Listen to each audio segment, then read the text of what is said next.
Hey guys, as some of you may know, the last drummer Nirvana had prior to hiring Dave Grohl was Dan Peters of Mudhoney. The guys in Mudhoney and Nirvana were of course friends and toured with each other, so having Dan Peters as the drummer in Nirvana made sense in a lot of ways. Despite this, however, Kurt and Chris ultimately elected to go with Dave Grohl as their permanent new drummer in the late summer of 1990. Reflecting on their decision to go with Dave Grohl over Dan Peters, Kurt Cobain said the following in November of 1990, quote, "It wasn't that we were unhappy with Dan's drumming. It was just that Dave has qualities which match our needs a little closer. Dave takes care of backing vocals, for a start. We were blown away when we saw him playing with this band called Scream a few months ago, and Chris and I agreed that we'd ask him to join Nirvana if we ever had the chance.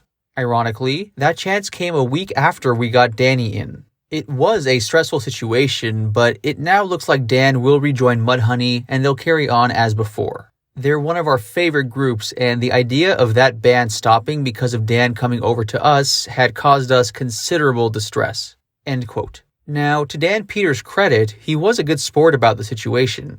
Dan Peters was present at Nirvana's famous performance at the Off-Ramp in Seattle on November 25, 1990. Reflecting on the show, Dan once said the following, quote, "I thought they were great. I thought they had made the complete right decision. When I saw Dave, it made complete sense to me why he was the drummer and I wasn't."